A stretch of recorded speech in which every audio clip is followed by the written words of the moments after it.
l'enfant, Isor Lépinel accompagne les petits et conseille les grands. Pendant toute la grossesse, la maman est en connexion avec le petit être qui pousse doucement dans son ventre. Elle le sent bouger, elle le sent vivre. Le papa, il observe tout ça de loin, mais pas trop, et il fait de son mieux. Et c'est justement le papa pendant la grossesse qui intéresse Isor Lépinel, spécialiste de la petite enfance, que vous retrouvez sur Radio Laser et via son entreprise Autour de l'enfant. Bonjour Isor. Bonjour Simon. C'est une étrange expérience que de se préparer à être papa pendant une grossesse, c'est sûr. Mais pourquoi vous, Isor, vous aviez envie d'évoquer ce sujet-là aujourd'hui ? C'est vrai que c'est un sujet, moi, qui me tenait à cœur, parce que c'est vrai qu'autrefois, les pères, ils intervenaient finalement bien après la naissance du bébé, et surtout dans les domaines de l'éducation ou de l'autorité. Alors heureusement, les temps ont bien changé et ça a évolué, mais j'avais quand même envie d'insister sur le fait que leur implication commence bien avant et dès la grossesse de la maman. Et il est vraiment important pour moi de bien le comprendre, même si les parcours de soins sont encore orientés autour du duo maman-bébé. Je trouve qu'il est quand même indispensable d'inclure les papas et de leur offrir une vraie place, car c'est une vraie préparation aussi pour eux et ils sont évidemment tout aussi concernés. Donc, par exemple, c'est important pour vous que les papas s'impliquent notamment dans les rendez-vous médicaux.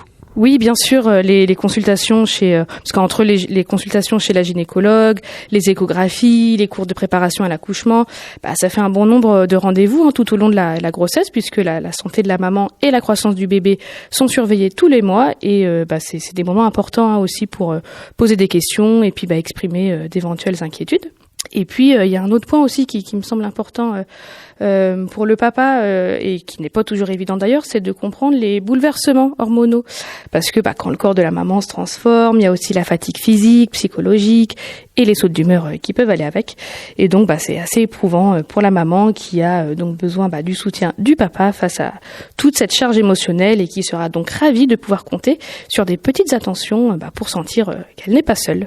Alors une suggestion comme ça, en passant, le papa, il peut peut-être en profiter pour faire des choses comme aller préparer la chambre du bébé, par exemple. Oui, tout à fait. Il peut anticiper la nouvelle organisation, se renseigner également sur les modes d'accueil qui existent, sur les questions d'allaitement ou de biberon, sur celles des couches lavables ou jetables, se renseigner sur le matériel de puériculture, parce que oui, c'est vrai que finalement il y a plein de questions comme celle-ci auxquelles on pense pas forcément, mais qu'il est important quand même d'anticiper pour pouvoir faire des choix et se positionner en fonction de ses valeurs. Et ensuite, le papa peut aussi préparer tout l'aspect un peu logistique pour le retour à la maison. Il peut aussi s'informer également auprès des professionnels de santé ou de l'éducation, parce que partager ses questionnements permet aussi de se projeter justement dans l'avenir avec un bébé et de visualiser les nouvelles responsabilités. Donc le rôle du papa est quand même fondamental pendant la grossesse, puisqu'il permet un soutien moral, émotionnel, psychologique et logistique à la maman. J'ai touché un autre sujet en introduction et j'ai l'impression qu'il est important. C'est le lien que crée la maman avec son bébé pendant la grossesse, qui est plus facile à créer parce qu'elle le porte, elle le sent bouger. Comment le papa, il peut également réussir à créer un lien avec son bébé ? Oui, évidemment, c'est différent pour lui, puisqu'il n'a pas la connexion physique avec le bébé, mais c'est pas pour autant qu'il est exclu de ce lien. Il peut tout aussi bien câliner le ventre, lui parler, lui chanter des chansons.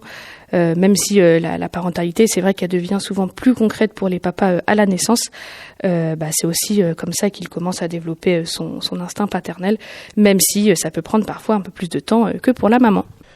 Et puisqu'on parle de la grossesse, d'ailleurs, il y a plein de paramètres à prendre en compte, Isor, plein de conseils à donner.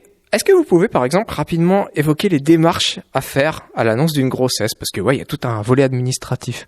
Oui, c'est vrai, et je me rends compte qu'on n'est pas toujours bien informé sur le sujet, et que les parents savent pas toujours où chercher les infos, qu'ils cherchent d'ailleurs parfois dans l'urgence, et voilà. Donc à la suite d'un ou plusieurs tests de grossesse, celle-ci doit être d'abord confirmée par une prise de sang.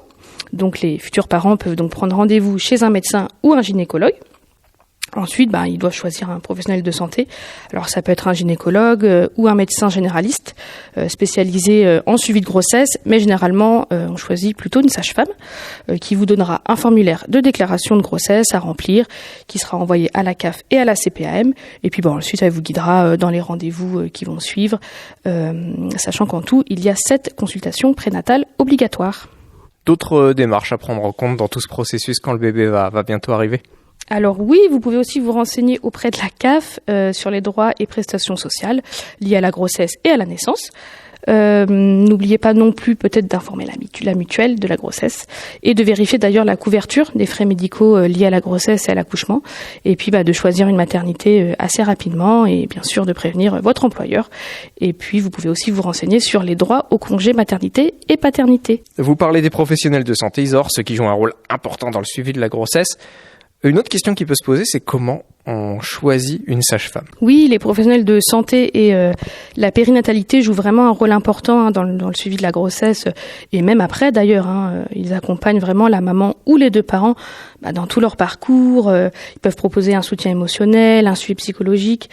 Certains mettent en place aussi des ateliers ou des groupes de parole pour partager les expériences, les questionnements, partager les doutes, le parcours, etc. Et moi j'encourage d'ailleurs tous les parents à profiter de ces espaces qui sont vraiment pensés par les professionnels pour profiter d'un moment de qualité. Et donc, pour répondre à votre question initiale sur le choix de la sage-femme, c'est vrai que c'est un choix très personnel, mais il existe déjà plusieurs types de sage-femmes, généralement en libéral ou en hôpital. Et après, les critères de choix varient d'un parent à un autre, mais vous pouvez vous baser sur la localisation, sur ses disponibilités, vérifier aussi qu'elle propose un suivi complet de grossesse, des cours de préparation à la naissance, un suivi postpartum, et puis surtout son approche de la grossesse qui me paraît le plus important pour se sentir bien et en confiance. Donc, discuter avec elle, ça permet d'évaluer si cela correspond aux attentes. Et vous pouvez aussi demander des recommandations à votre médecin, à des proches, consulter les avis en ligne, mais vraiment la dimension humaine, moi, me paraît le plus important. Eh bien, merci beaucoup Isor Lépinel pour tous ces renseignements précieux qui, je suis sûr, auront intéressé les futurs papas et puis les futurs parents aussi, évidemment.